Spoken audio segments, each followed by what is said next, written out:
The silence in my apartment had a texture. It was thick, like dust motes suspended in a sunbeam, made of all the words I never said and all the things I never did. For 2 years, that silence had been my most constant companion, second only to the man in apartment 3B, the man I watched through my window like a particularly captivating, long-running television show. His name was Julian. He was a carpenter, or a furniture maker, or something else that involved his hands and left a fine dusting of sawdust on the dark hair that always seemed to be falling into his eyes. He was, to my knowledge, straight. This was a fact I had gathered from fleeting glimpses of a woman leaving his apartment late one night about a year ago, and the casual, easy way he moved through the world, a way that suggested he had never once had to question his place in it. This fact was the anchor that kept my foolish, fluttering heart tethered to the cold, hard ground of reality. It made the watching safe. He was an aesthetic appreciation, a piece of living art, not a possibility. My life was a series of quiet routines. Wake, coffee, paint, lunch, paint, dinner, read, sleep. My apartment was my sanctuary and my cage, a place filled with the smell of turpentine and linseed oil, the canvases I bled my muted emotions onto stacked against every wall. I painted landscapes, mostly. Expansive, empty places that echoed the geography of my own soul. I was content, or at least, I had convinced myself I was. Loneliness was a quiet ache I had learned to live with, like a trick knee that only acted up when the weather changed. I didn't need more. I couldn't handle more. The risk was too great, the potential for a fall too terrifying. So I watched Julian from my window, and I painted my quiet fields, and the silence, and I got along just fine. Until the water came. It started as a frantic pounding on my door, a sound so alien in my cloistered world that I actually dropped my paintbrush. It splattered a constellation of ultramarine blue across the worn floorboards. I froze, my heart kicking against my ribs like a trapped bird. No one ever knocked on my door. Packages were left in the lobby. The landlord emailed. The sound came again, louder this time, laced with a raw urgency. Hello? Anyone in 3A? I've got a serious problem over here. The voice. I knew that voice. It was deeper than I'd imagined, roughened with a stress I'd never heard in the brief, polite mornings we exchanged in the hallway. It was Julian. I moved toward the door as if in a trance, my hand hesitating over the deadbolt. This was a breach, a crossing of a line I had so carefully drawn. But the panic in his voice was real, and some deeply buried instinct to help overrode my ingrained desire to hide. I twisted the lock. The moment I opened the door, he was there, filling the entire frame. He was larger up close, broader in the shoulder, his presence a sudden, overwhelming physical fact. Water was dripping from the ends of his dark hair, plastering it to his forehead. His gray t-shirt was soaked through in patches, clinging to the hard lines of his chest and arms. His eyes, a startling hazel I'd never been able to properly discern from my window, were wide with a kind of frantic desperation. He brushed past me, not waiting for an invitation, his shoulder making solid, warm contact with mine. The friction of it sent a jolt straight down my spine. He was in my apartment. Sorry, man, so sorry to barge in, he said, turning back to me, his hands held up in a gesture of helpless apology. He smelled of rain and wet cotton and something else, something uniquely him, a faint, clean scent like fresh-cut wood. My pipes, the main one under the sink, just went. It's everywhere. The super isn't answering, and I had to shut off the water to the whole floor. Is yours off too? I could only nod, my throat suddenly tight. My carefully curated silence was shattered, replaced by the sound of his breathing and the frantic thrumming of my own pulse in my ears. He ran a hand through his wet hair, sending a spray of tiny droplets onto my floor. I watched one land near the splatter of blue paint. They looked like a tiny, accidental galaxy. Damn it, he muttered, more to himself than to me. He looked around my living room, his gaze sweeping over my stacks of canvases, the easel in the corner, the general, organized clutter of my life. I felt a sudden, hot wave of self-consciousness. It felt like he was seeing everything, every lonely corner of my existence laid bare. His eyes met mine again, and for a second, the frantic energy in them settled into something else. A quiet assessment. Then he blew out a long, frustrated breath. "Look," he began, his voice dropping a little, losing its edge of panic and taking on a tone of weary resignation. "This is a hell of an ask. I know we don't really know each other, but my place is a disaster. It's going to be days, probably. The landlord's going to have to tear up the floor." He gestured vaguely back toward his own apartment, as if the catastrophe were visible through the solid wood of my door. He looked back at me, his hazel eyes locking onto mine with a directness that felt like a physical touch. "Got space?" The question hung in the air between us, heavy and unbelievable. My world, so small and controlled, was being invaded by the one person I had deliberately kept at a safe distance. Every instinct screamed at me to say no, to make an excuse, to preserve the sanctity of my solitude. But looking at him, standing there soaked and stranded, the word no felt like a cruelty I wasn't capable of. The silence stretched, and I saw a flicker of something in his expression, the bracing for rejection. And I couldn't do it. I couldn't be the person who closed the door. "Yeah," I heard myself say, the words sounding rusty and unfamiliar. "Yeah, of course." The couch pulls out. A wave of visible relief washed over his features. The tension in his shoulders eased, and a small, tired smile touched his lips. It transformed his face, softening the worried lines around his eyes. "Seriously? Man, you're a lifesaver. I owe you. Big time." He was in my apartment. He was going to be sleeping in my apartment. The thought repeated itself in my mind, a frantic, looping drumbeat. My quiet, predictable life had just ended. And standing there, with the scent of him filling my small living room and the impossible reality of his presence only a few feet away, I couldn't decide if I was terrified or thrilled. Maybe, I realized with a sudden, dizzying clarity, it was both. The next hour was a blur of chaotic activity. Julian, fueled by a nervous energy that seemed to vibrate off him in waves, went back and forth between his flooded apartment and mine. He brought over a duffel bag stuffed with clothes, a laptop, and a worn leather dop kit that he placed on the edge of my bathroom sink with an air of masculine finality. Its presence next to my simple bar of soap and single toothbrush felt like a profound statement. My space was no longer just mine. I tried to help, but mostly I just got in the way, a satellite orbiting his frantic energy.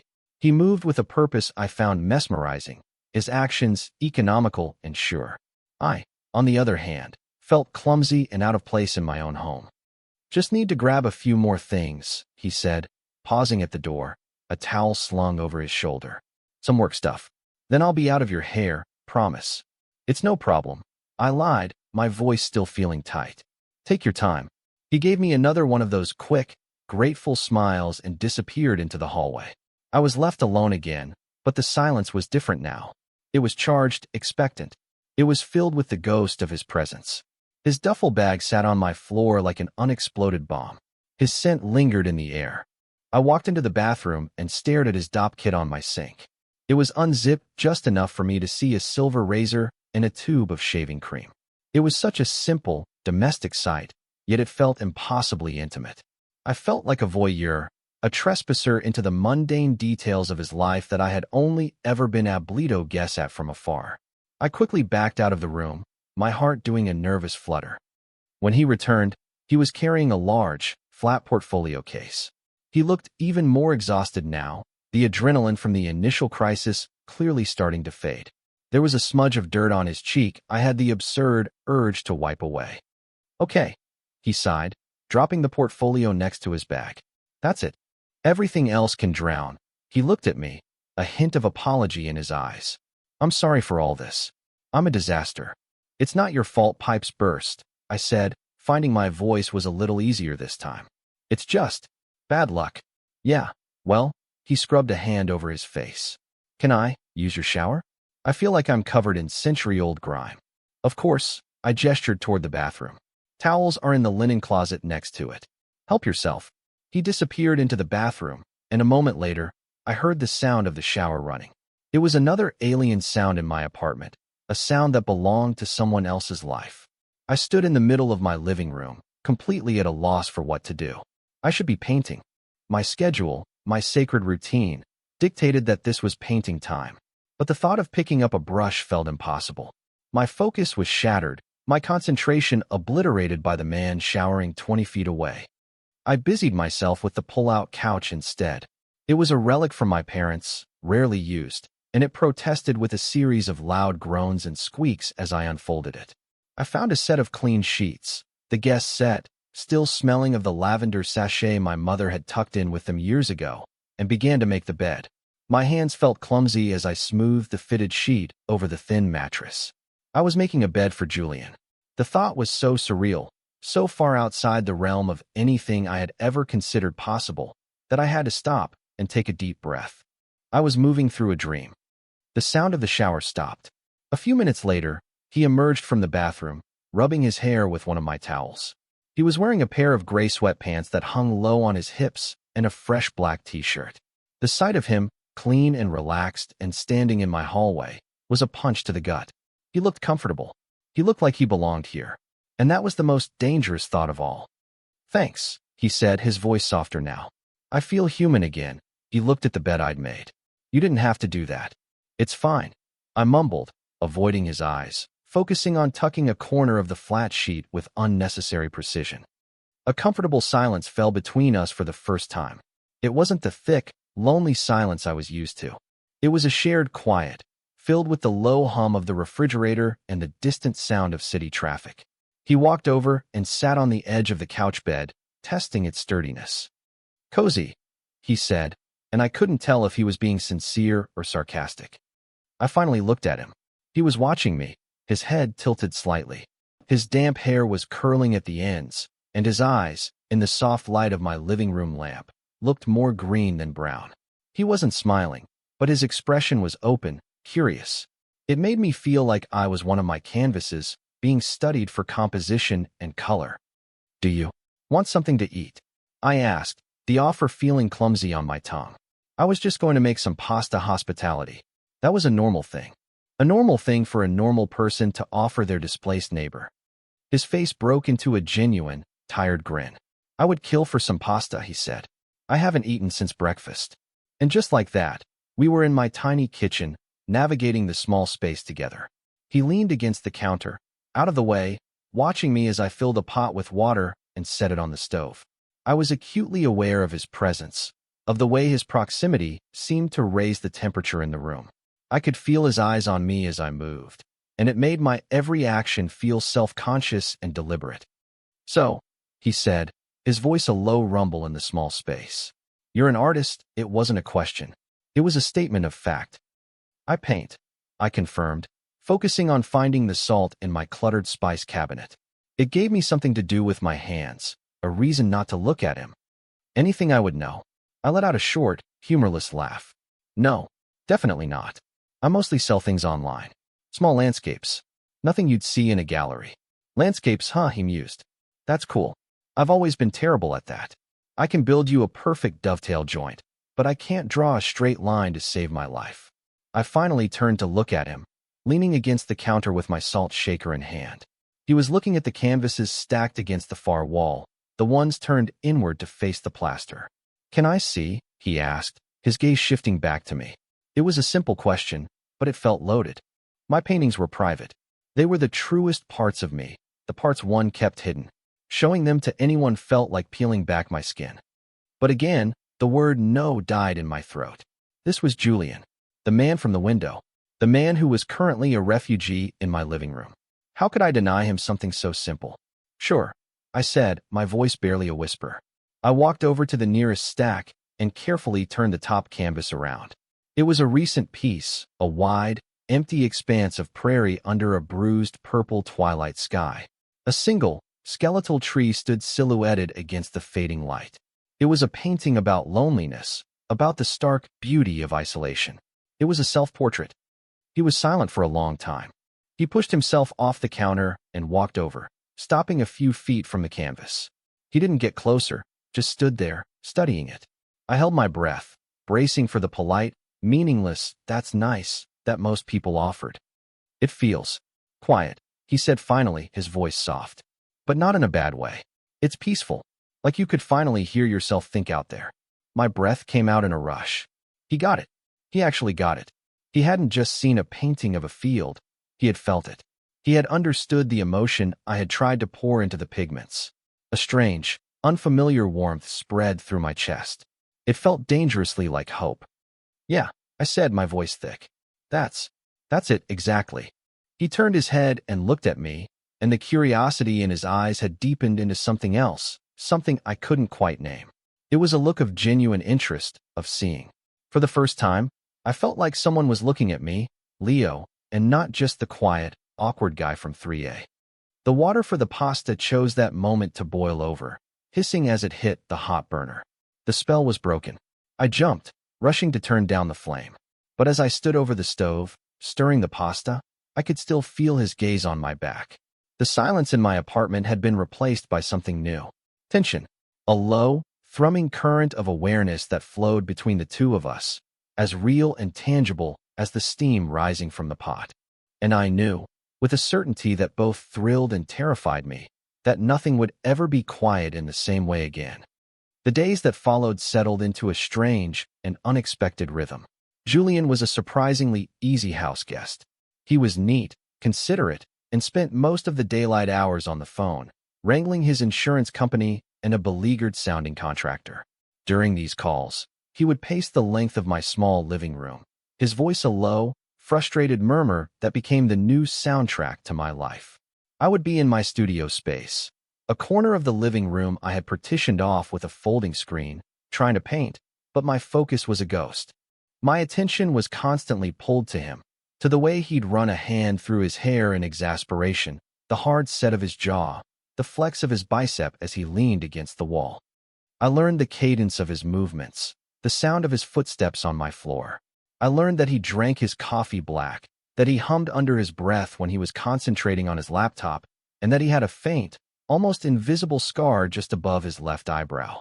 These were small, inconsequential details, but they felt like secrets I was hoarding, precious gems of intimacy I hadn't earned. My protracted observation from the window had been nothing compared to this. This was high-definition, surround sound, sensory overload. I was drowning in the reality of him. Every small interaction became a subject for intense internal analysis. One morning, I was reaching for the milk in the fridge at the same time he was reaching for the orange juice. Our hands brushed. It was for less than a second, a fleeting contact of skin on skin, but a jolt of pure electricity shot up my arm. His skin was warm, his knuckles calloused. He pulled his hand back immediately, a flicker of something in his eyes I couldn't decipher. "Sorry," he muttered, turning away to pour his juice. I stood there, my heart hammering, my own hand tingling. To him, it was nothing. An accident. A meaningless collision in a small space. But to me, it was everything. I spent the next hour replaying it in my mind, dissecting it from every angle. Did his fingers linger for a fraction of a second? Did he pull away because he was uncomfortable, or was it a reaction to the same spark I had felt? Was the look in his eye surprise? Annoyance? Or was it something else? My mind was a relentless engine of what-ifs, turning a simple, clumsy moment into a chapter of a novel only I was reading. The meaningful touches, as I started to call them in my head, began to accumulate. They were small, ambiguous, and probably entirely accidental. When we were watching a movie on my laptop, propped up on the coffee table, our knees would brush. He wouldn't move his away. He'd just let it rest there, a point of steady, radiating warmth that made it impossible for me to follow the plot of the film. All I could think about was the pressure of his leg against mine, the subtle shift of muscle as he moved. Another time, I was trying to get a heavy box of canvases down from a high shelf in my closet. I was straining, balanced precariously on a stool, when his hands suddenly landed on my waist. "Whoa, careful," he said, his voice close to my ear. His grip was firm, steadying me. "Don't want you breaking your neck." "Let me get that." My entire body went rigid. His hands were so large they seemed to span the entire width of my waist. I could feel the heat of his palms through the thin fabric of my shirt. I could smell the faint, clean scent of his soap. He was so close I could feel his breath on my neck. My mind went completely blank. I mumbled a thank you and scrambled off the stool, my skin buzzing where he had touched me. He effortlessly lifted the box down, his muscles flexing under his t-shirt, and set it on the floor as if it weighed nothing. He turned back to me with a casual smile, completely oblivious to the fact that he had just short-circuited my entire nervous system.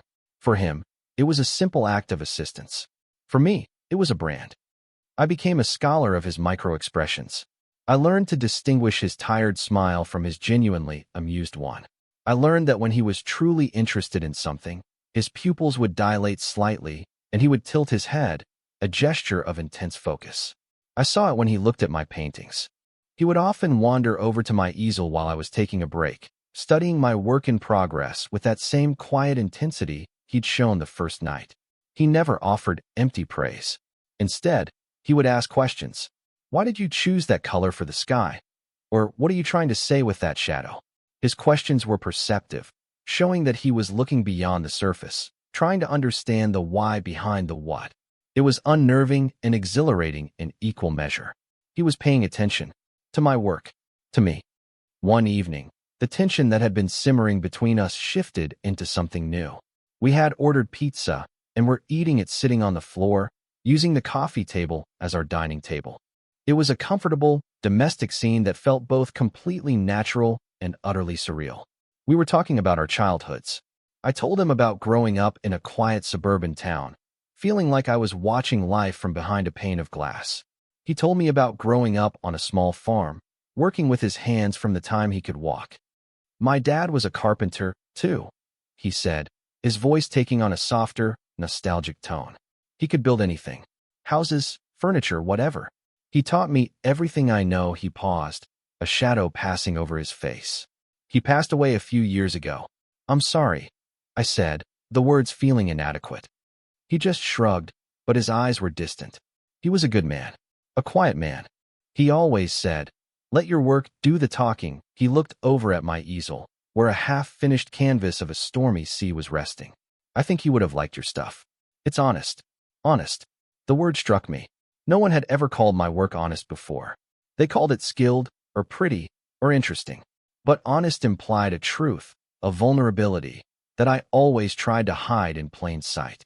For him to see it, to name it, felt like he had reached into my chest and touched something vital.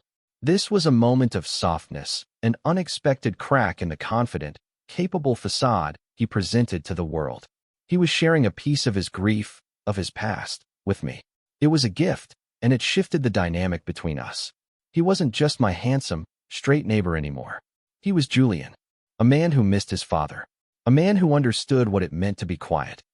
He sounds like a great dad, I said softly. He was. Julian looked at me then, his gaze direct and unwavering. The air in the room grew thick, charged with unspoken things. The smell of cardboard and pepperoni faded into the background. All I was aware of was the space between us, the few feet of worn rug that felt like a vast, humming canyon. He opened his mouth as if to say something else, then seemed to think better of it. He closed it, giving me a small, almost imperceptible shake of his head. He looked away, focusing on a loose thread on the rug. The moment passed. He changed the subject, asking me about a movie I had mentioned wanting to see. The conversation became light again, easy. But something had been broken open. The barrier between us, the carefully constructed wall of neighbor and host, had been breached. We had shared something real, something vulnerable. And in the ensuing quiet moments, as we cleaned up the pizza boxes, the silence was no longer just about awareness. It was about anticipation, a feeling that we were standing on the edge of something, and the ground was starting to crumble beneath our feet. I went to bed that night not on the pull-out couch, but in my own bed, and listened to the sound of his quiet breathing from the other room. It was the loneliest and least lonely sound I had ever heard. The tipping point came on a Tuesday. It was a gray, drizzly day that matched my internal mood perfectly. The contractor had called Julian with bad news. There was more water damage than they'd thought. They'd have to replace a section of the subfloor. It would be another week, at least. Julian had relayed the news with a weary frustration, apologizing profusely for the extended imposition. I had waved it off with a practiced, "It's no problem," while my heart performed a complex routine of acrobatic terror and relief. Another week of this quiet torture. Another week of this exquisite closeness. To escape the oppressive atmosphere in the apartment, Julian suggested we go out. "I'm going stir-crazy in here," he'd said, pacing like a caged tiger. "And I need to buy a new sketchbook. My old one got soaked. You want to come? We can hit that art supply store you mentioned." So we went. Walking down the street next to him felt strange. In the apartment, he was a contained force, his energy confined by the walls. Out here, in the world, he seemed to expand. He walked with a long, confident stride that I had to hurry to keep up with. We didn't talk much on the way, just moved through the city, two people sharing a small bubble of purpose. The art supply store was one of my favorite places in the city, a chaotic temple of color and potential. I usually wandered its aisles alone, a solitary worshiper. Being there with Julian was a completely different experience. He was fascinated, picking things up, examining the different types of charcoal pencils and the textures of the watercolor paper. He wasn't just looking for a sketchbook, he was genuinely interested. "What are these for?" he asked, holding up a set of palette knives.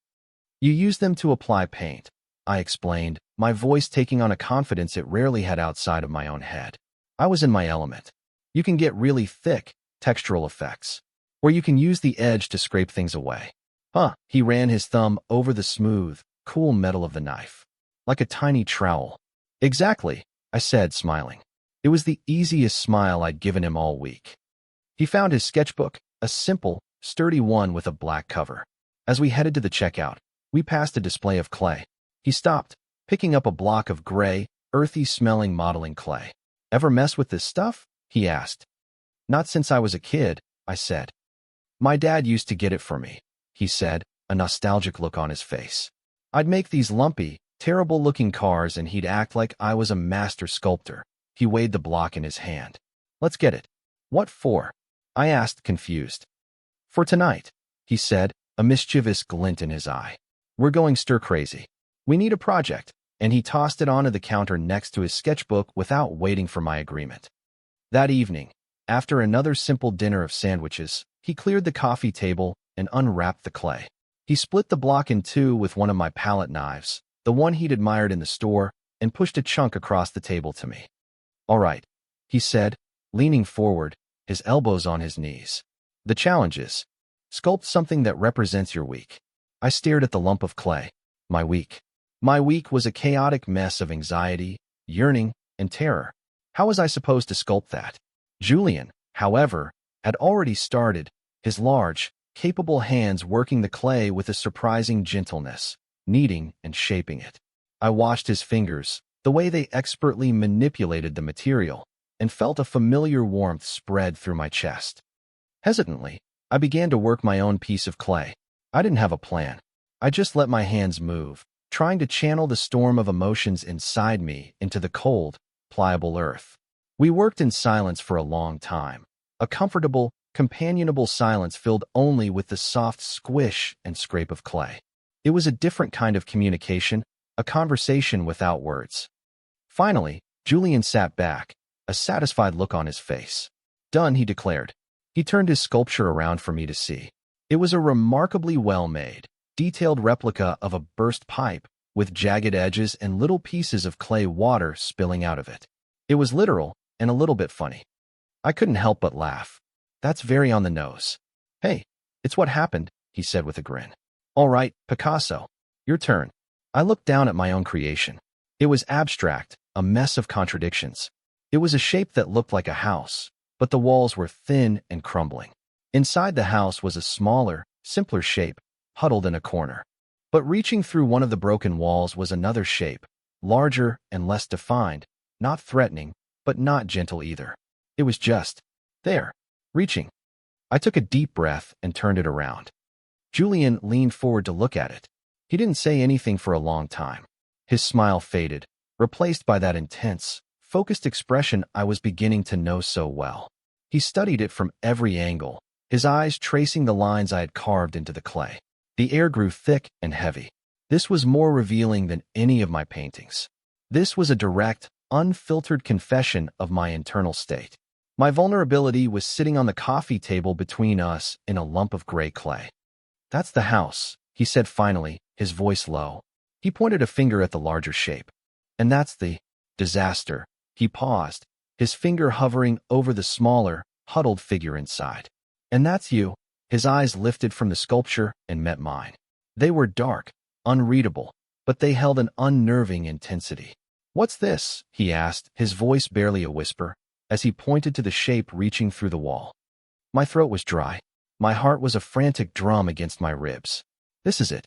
This is the moment where everything either breaks apart or fuses together. He was asking a question, but it wasn't about the clay. He was asking about us. About what was happening in this apartment, in this strange, temporary world we had built. The subtext was a screaming siren in the quiet room. I am breaking. This is happening. Right now? I don't know. I managed to choke out, the words feeling like a lie. He held my gaze, and a sad, knowing little smile touched his lips. It wasn't a happy smile. It was a smile of recognition, of shared understanding. Yeah, you do, he said softly. He didn't push. He didn't demand an answer. He just let the statement hang in the air between us, a truth we were both now acknowledging. He leaned back, breaking the intensity of the moment, and looked back down at the sculpture. You're good at this, he said, his voice returning to a more normal register. It's honest. There was that word again. Honest. He saw me. He saw the crumbling walls and the fear and the tentative hope, and he wasn't running away. He was just sitting there, across from me, looking at the truth I had made with my hands. The loaded interaction had passed, and we had both survived it. But the landscape had changed. We were no longer on opposite sides of a canyon. We were standing on the same ledge, looking down at the same terrifying, beautiful view, and the only question left was who would be brave enough to jump first. The atmosphere in the apartment after that night was unbearable. The unspoken thing between us was no longer a quiet hum. It was a roar. Every accidental touch was a spark, every shared glance a loaded question. We moved around each other with a new, stilted caution, as if the air itself had become fragile and might shatter. The small space of my apartment felt like it was shrinking, compressing the tension until it was a dense, physical presence. I could barely paint. Every color I mixed seemed to mock me. Every empty canvas a judgment on my cowardice. 2 days after the clay incident, the breaking point arrived. It didn't come with a bang, but with a quiet, inevitable click, like a lock finding its key.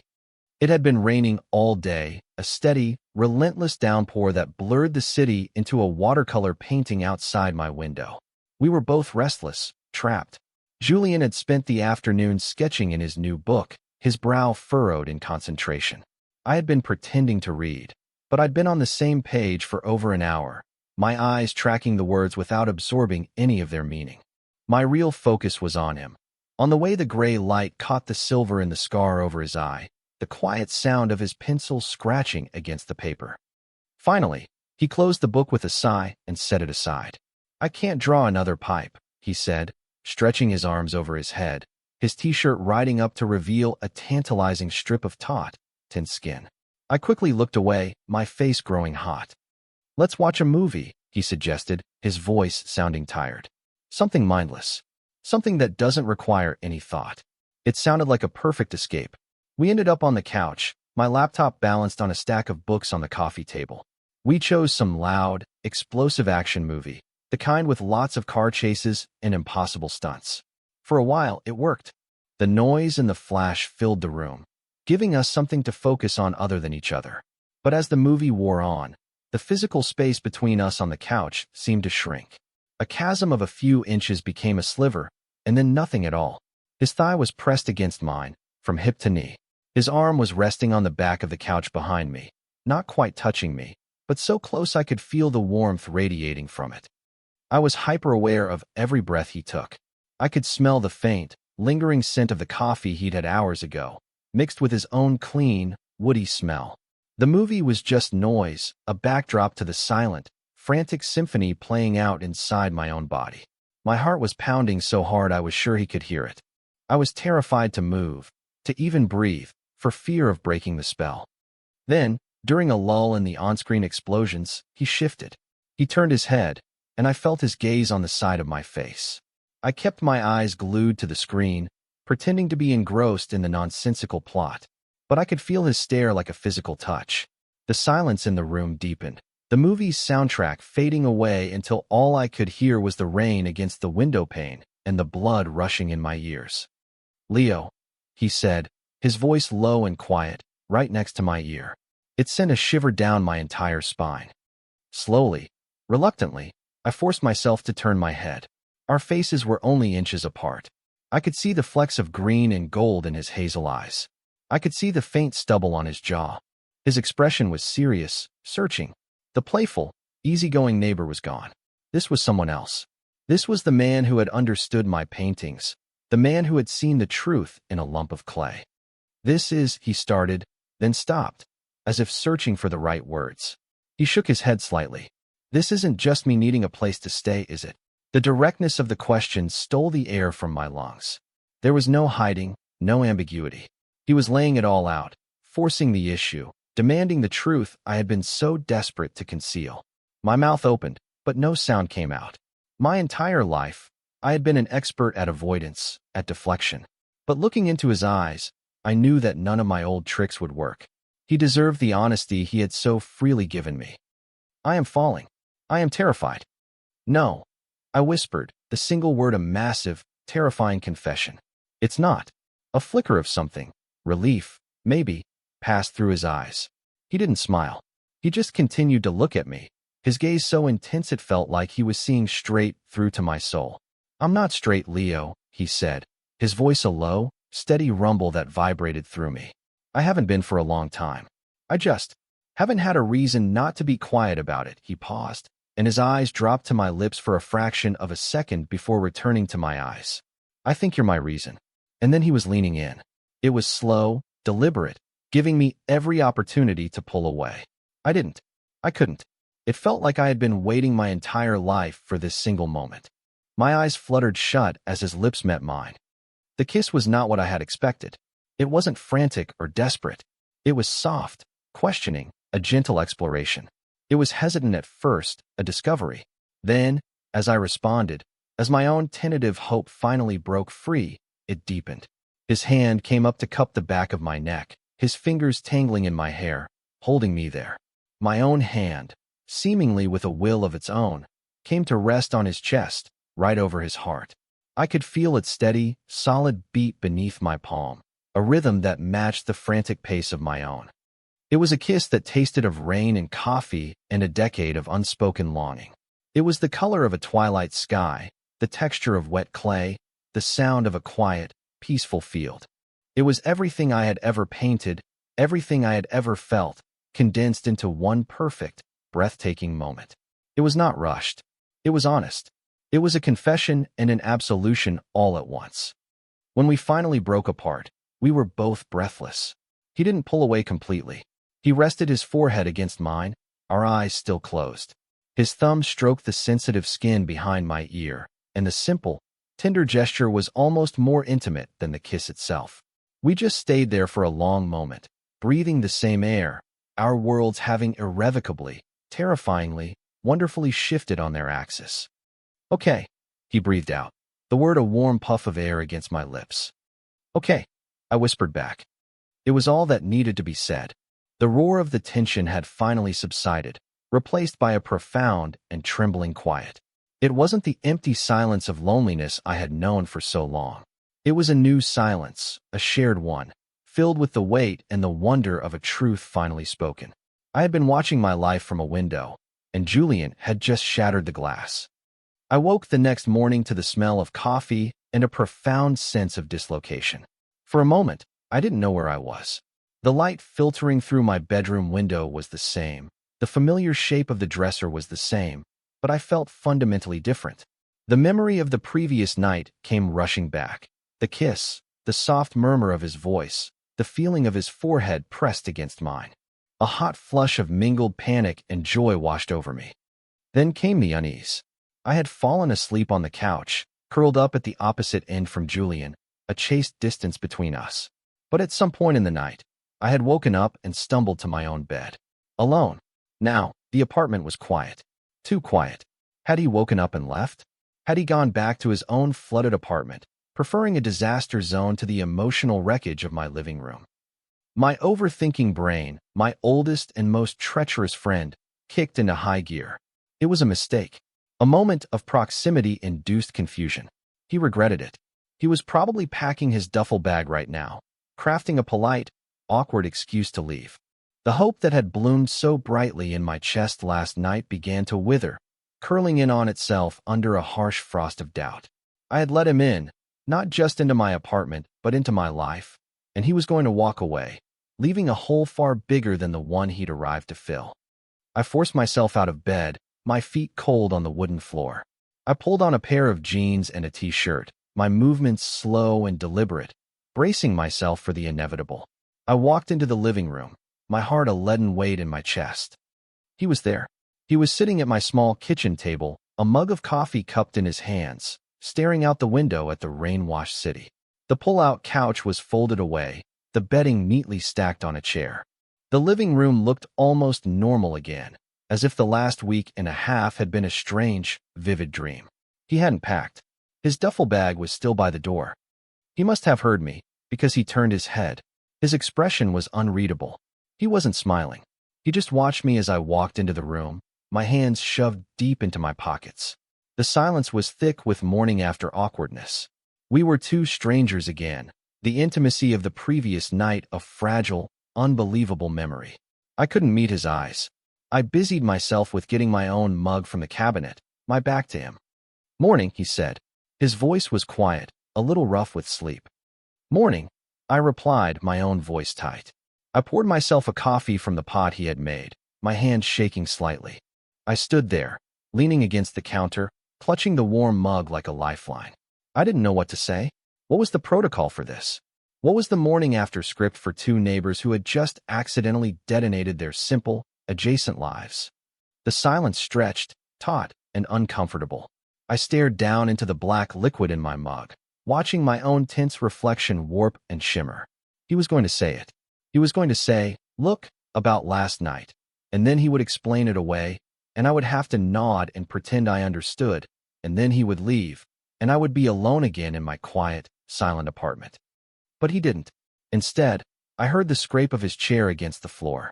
I felt him move, his presence filling the small kitchen behind me. He stopped just a few feet away. I still couldn't bring myself to turn around. "Leo," he said again, his voice softer this time, closer. "Hey, look at me." I took a deep, shuddering breath and slowly turned. He was standing right there, his own mug held loosely in one hand. His hair was messy from sleep, and he was wearing the same clothes as last night. The worried lines around his eyes were back. He looked just as uncertain as I felt. He took a small step forward, closing the distance between us. He reached out his free hand, not to touch me, but just held it, palm up, in the space between us. An offering. A question. "I didn't sleep on the couch last night," he said, his voice low and steady. "I woke up around 3 and it was gone. The bed was put away.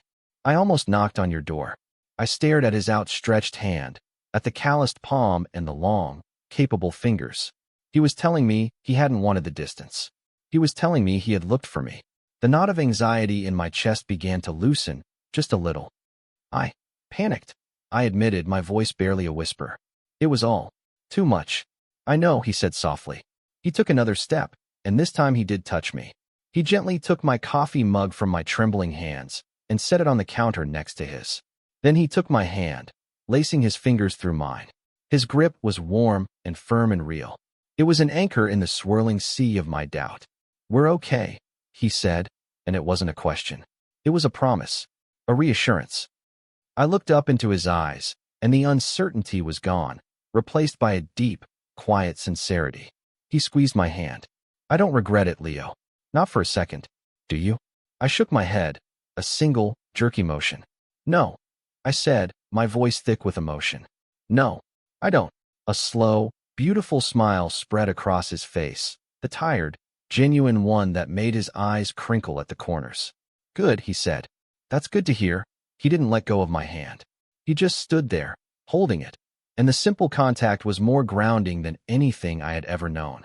The morning after unease dissolved, washed away by the simple, profound relief of reciprocation. We were okay. We were more than okay. Just then, his phone buzzed on the table, a harsh, intrusive sound. He let go of my hand to pick it up, his smile fading as he read the screen. "It's the contractor," he said, his voice flat. He answered it. "Yeah. Oh, wow. That's fast. Okay. Yeah, I'll be there in a bit. Thanks." He hung up and looked at me, his expression unreadable again. "They're done," he said. "The new floor is in. It just needs to cure for a few hours. I can move back in tonight." The news hit me like a physical blow. Of course, the reason for all of this, the catalyst for this impossible, wonderful change, was over. The burst pipe was fixed. The crisis was resolved. He could go home. The test had arrived, sooner than I could have possibly prepared for. He had to leave. The thought of him packing his bag, of his DOP kit disappearing from my bathroom sink, of his presence vanishing from my apartment, was suddenly unbearable. The silence I had craved for so long now seemed like a terrifying, desolate future. We had just found our footing, and the ground was being pulled out from under us. He was watching me, waiting for my reaction, and for the life of me, I couldn't think of a single thing to say. The hope and the fear were back, locked in a brutal, silent war inside my chest.